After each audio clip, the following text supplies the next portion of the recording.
Bienvenue dans le 1945 de ITV. Cheikh Bakhoum se prononce sur l'actualité du moment, les accusations de viol et menaces de mort contre Ousmane Sonko. Pour lui, le leader de PASTEF danse plus vite que la musique en dénonçant le complot du pouvoir. Devant le jury du dimanche, le directeur de l'agence de l'informatique de l'État confirme qu'il s'agit d'une affaire strictement privée. Cheikh Bakhoum est au micro de Mamadou Ibra Kane. Je n'ai aucun commentaire à faire par rapport à ce fait-là. Donc, je l'ai découvert comme tous les Sénégalais à travers la presse. Donc, nous allons suivre la suite. Mais vraiment, je considère que c'est une affaire privée.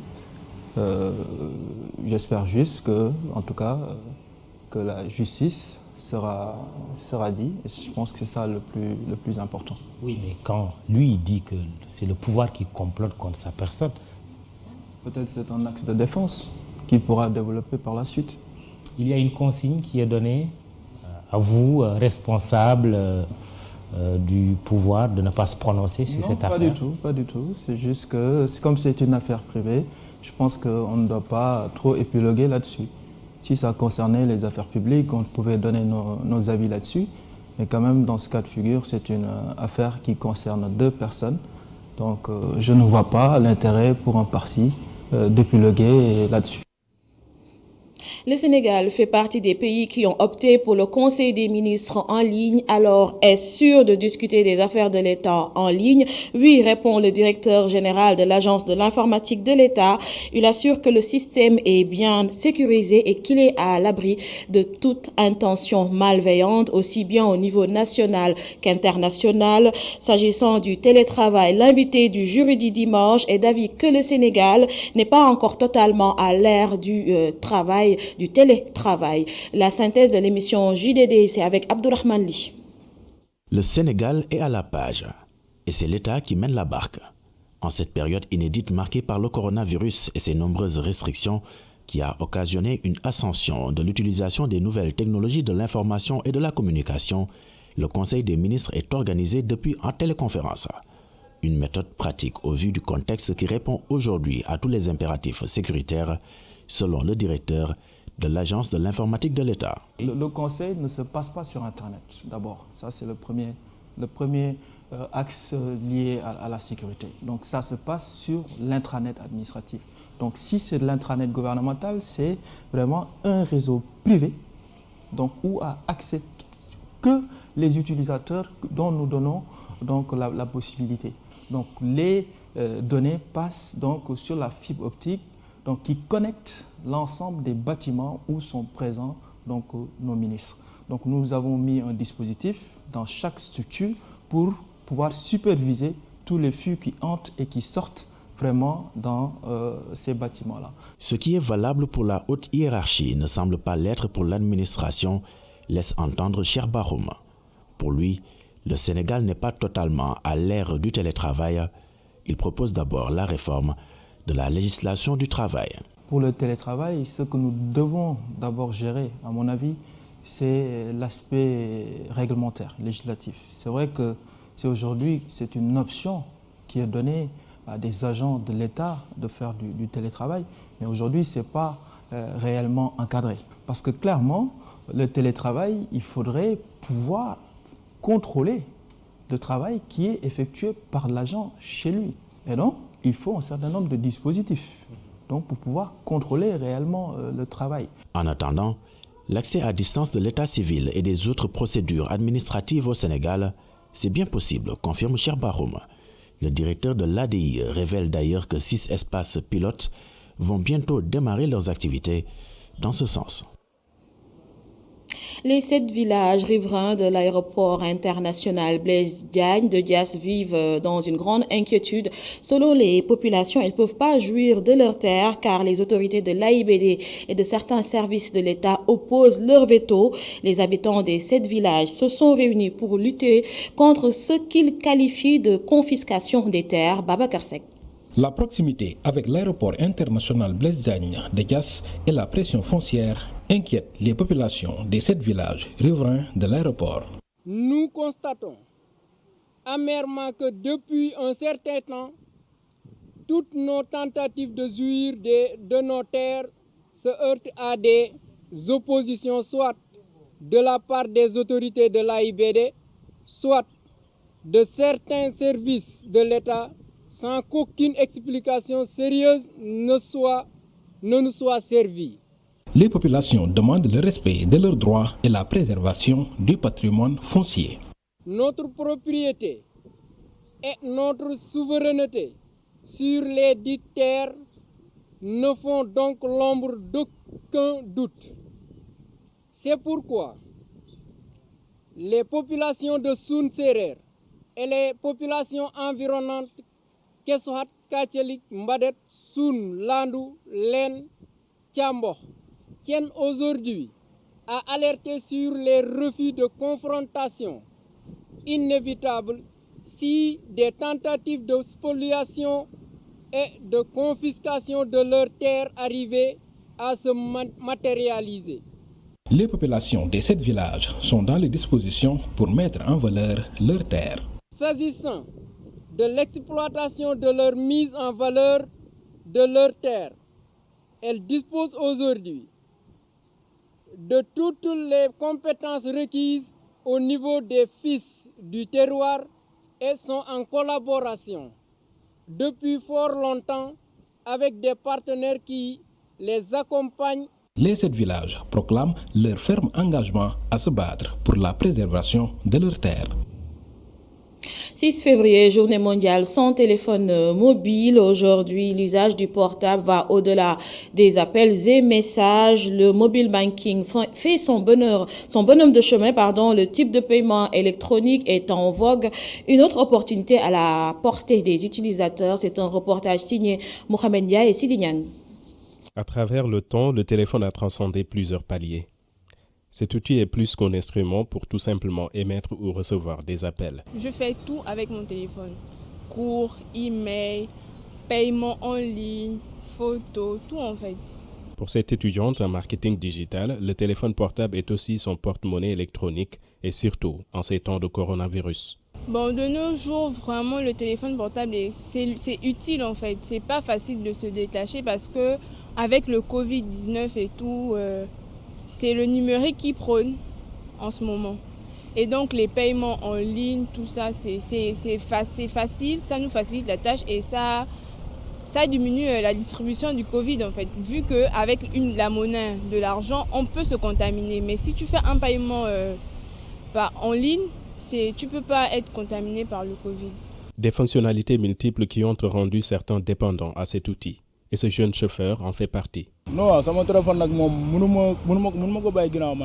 peux pas être loin de mon téléphone portable. Je veille toujours sur l'autonomie, surtout la nuit. Surtout qu'avec cet outil, on peut s'en servir de porte-monnaie électronique. Ce jeune entrepreneur évoluant dans le commerce en ligne n'imagine même pas se débarrasser de son téléphone, même pour 1 heure. Ça c'est clair. Moi je pense qu'à la limite ça crée une petite folie dans la tête. Dans la mesure où les contacts, c'est la première des choses que tu vas réfléchir, où est-ce que tu vas avoir tes contacts. Parce que mine de rien, avec le fameux WhatsApp, là, on a une base de données qui est là, quoi. Donc vous vous rendez compte que mon statut, par exemple WhatsApp, c'est là où je mets en exergue mes produits. Donc je me suis fait une base de données à base de ça. Quand je peux mon portable, je ne suis pas tranquille. Je me dis comment est-ce que je vais faire encore pour avoir ces personnes que j'ai pu amasser entre-temps comme contact, quoi. Au Sénégal, les transactions financières à partir du mobile money sont très prisées par les utilisateurs. Un 6 février dans les années 2000, l'écrivain français Phil Marsan invitait le public à une journée sans téléphone mobile. Mais de nos jours, les préoccupations des uns et des autres vont au-delà d'un simple clic ou coup de fil. Et puis, commémoration de la disparition de Cheikh Anta Diop, 35 ans aujourd'hui.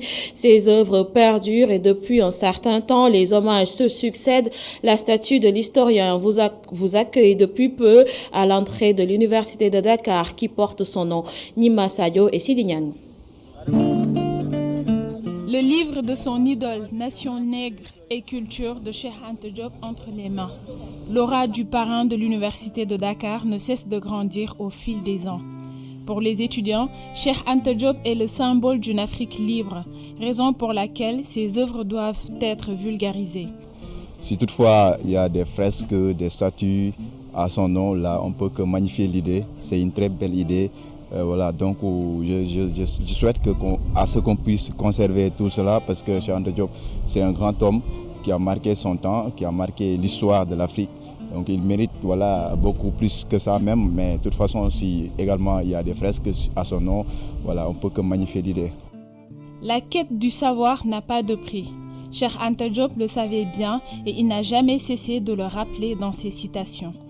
La citation où il dit « à formation égale la vérité triomphe, formez-vous, armez-vous de science jusqu'aux dents », c'est cette citation qui m'a marqué beaucoup plus, puisque dans cette citation, il nous dit qu'il faudra se former, qu'il faudra aimer la science.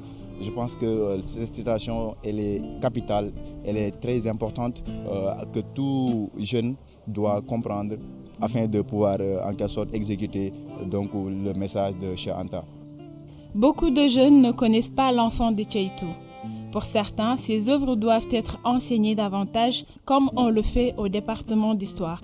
Vous savez, ici à l'université, pour ceux qui connaissent très bien l'enseignement supérieur, d'habitude dans beaucoup de facultés, on le fait. D'ailleurs même, on le fait au département de la géographie. Juste pour retracer l'historicité de l'Afrique, donc méthodologie et l'histoire générale de l'Afrique. Et on nous parle souvent de Cheikh Anta Diop. Et l'homme qui porte aujourd'hui le nom de cette université est une figure emblématique, comme je l'avais dit tantôt. Donc tout ce qu'on peut faire pour pouvoir vulgariser ses travaux, pour pouvoir vulgariser sa pensée, donc je pense qu'il est évident que les jeunes s'y attellent dès maintenant. Les œuvres de Cheikh Anta Diop sont connues un peu partout dans le monde. La plupart des étudiants rencontrés souhaitent que ces pensées soient enseignées à la jeune génération pour une meilleure connaissance de soi. Cheikh Anta Diop, Cheikh. Les personnes vivant avec un handicap s'organisent pour plus de résilience face à la Covid-19.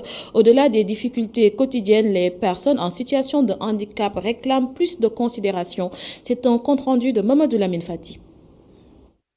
Des difficultés à cause de la Covid-19, les personnes vivant avec un handicap les vivent au jour le jour. C'est difficile. Rien que le déplacement, ça pose problème. Pour les femmes qui se déplacent en fauteuil roulant ou qui ont une béquille, c'est difficile, hein? Parce que le virus est là. Et quand je prends mon cas, moi je me déplace avec une canne, mais je m'appuie avec la main gauche. Donc je touche à tout, donc le risque est là. Pour faire face aux dures conditions durant cette pandémie de Covid-19, la résilience s'organise autour de la solidarité. On va recenser les femmes handicapées qui étaient en activité et que la Covid-19 est venue impacter leurs activités. Donc on va procéder, on va leur donner un fonds de roulement pour la reprise de leurs activités.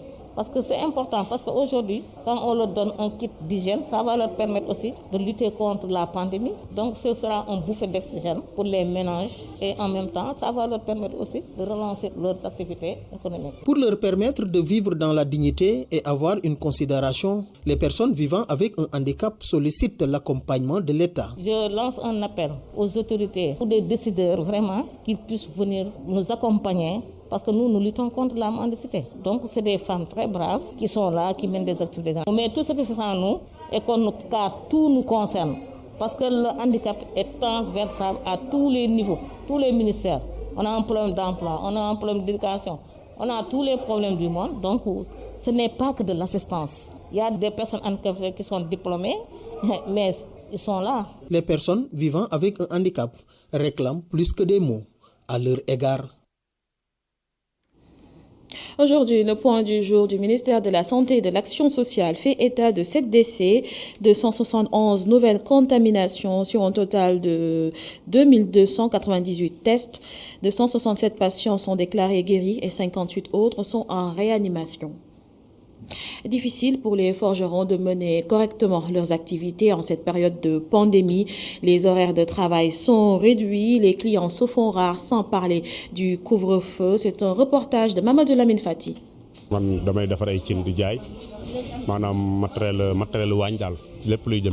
L'atelier de Demba Sall est très animé par les bruits des grincements des ustensiles de cuisine. Une musique en sourdine détend l'atmosphère. Il semble très pressé dans son travail pour ses livraisons du jour.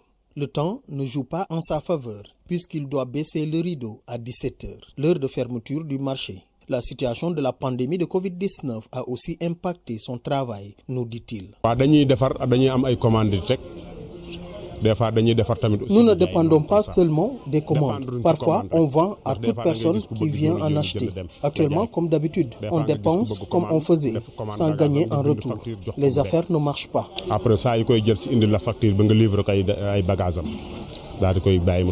Une activité qui marchait bien avant la pandémie et ses mesures restrictives, grâce aux cérémonies familiales. Aujourd'hui, la situation est différente. Non, dafa tardé liggéey bi quoi parce que actuellement ni dañ ñoo fixer l'heure bu ñuy xëy ak heure bu ñuy wàcc. Déjà normalement 17h la ñu war a wàcc.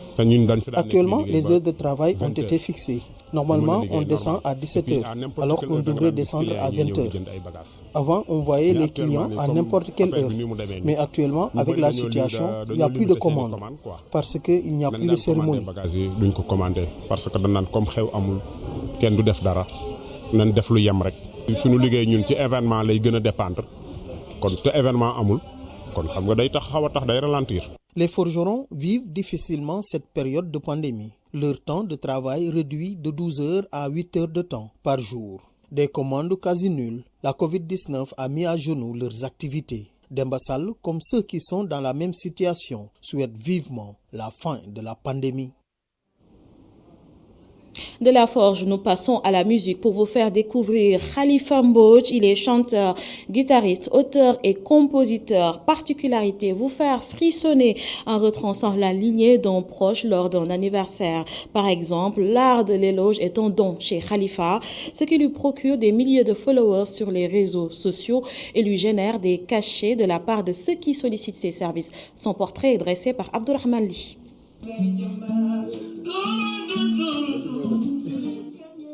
Son défunt père était membre de la fanfare de l'armée sénégalaise en tant qu'instrumentiste et sa défunte mère aimait chantonner. Un amour pour la musique qu'il hérite très tôt de ses parents.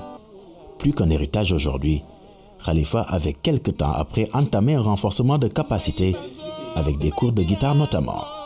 En 2008, il traverse le palier de la professionnalisation. Ce jeune Saint-Louisien résidant à Pékin se distingue des autres artistes et crée un concept qui lui est propre.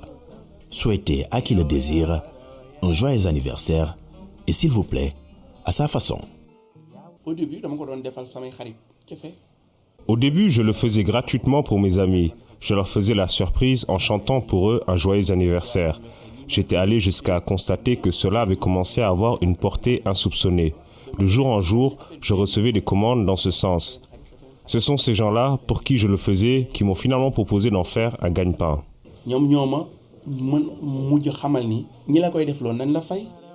Et c'est le début d'un business et d'une carrière bien particulière.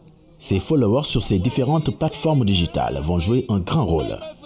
D'ailleurs, au cours de l'interview, plusieurs fois le jeune Wallo Wallo a reçu des appels de ses followers.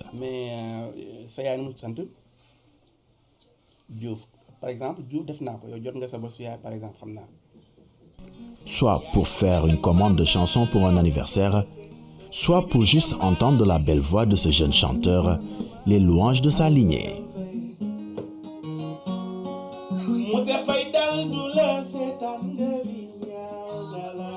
C'est d'ailleurs ce dernier concept qui a fait exploser sa popularité sur les réseaux sociaux, le procédé. Par exemple, prenons Diop et Ndiaye. Je demande à mes followers de voter entre ces deux noms. Je mets en compétition ces deux noms.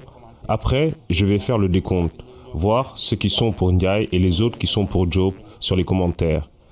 Si par exemple c'est le nom Ndiaye qui le remporte, je fais mes recherches sur le net, mais aussi auprès de mes proches qui connaissent l'histoire avant de démarrer le travail. Un travail qui lui a aujourd'hui permis de s'ouvrir au monde, de faire de nouvelles rencontres, une des choses qu'il a marquées dans son parcours.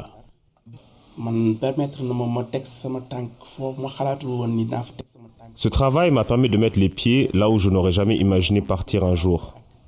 Cela m'a également permis de collaborer avec des gens avec qui je n'aurais jamais aussi imaginé collaborer. Mais par-dessus tout, il m'a permis de me rapprocher des gens après qui je courais, alors qu'aujourd'hui, c'est eux qui m'appellent pour que je participe dans leurs émissions. L'autre point qui m'a marqué est qu'il m'est arrivé parfois que quelqu'un m'appelle pour me dire grâce à ma chanson, sur un quelconque nom de famille, ça lui a permis de retrouver son mari ou sa femme. Lui, par contre, ne compte pas se séparer de sa guitare ou de son téléphone de sitôt. C'est d'ailleurs grâce à cet instrument et cet appareil qu'il est parvenu à tenir bon malgré le coronavirus. Un virus qui a fait taire beaucoup d'artistes.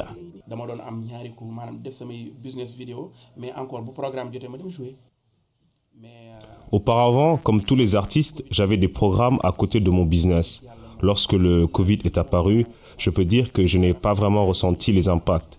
Je continue mes activités, les gens continuent à faire leurs commandes. Il arrive parfois qu'une personne m'appelle de l'étranger.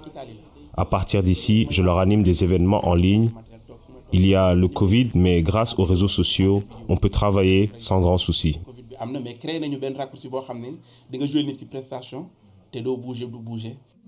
À quelques jours de la Saint-Valentin, Khalifa Mbodj tient en haleine ses followers.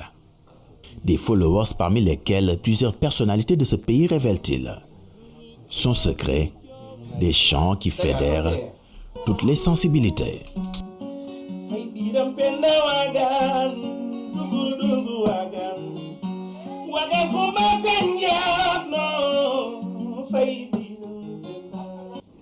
Et c'est sur ces belles mélodies que se referme ce 1945. Je vous laisse en compagnie de Adama Anouchkaba pour la suite de la totale et pour le 1945 de la semaine. À vous, Adama. Merci beaucoup, Sama. Merci également à vous d'avoir été avec nous. Tout de suite, la suite de la totale dimanche.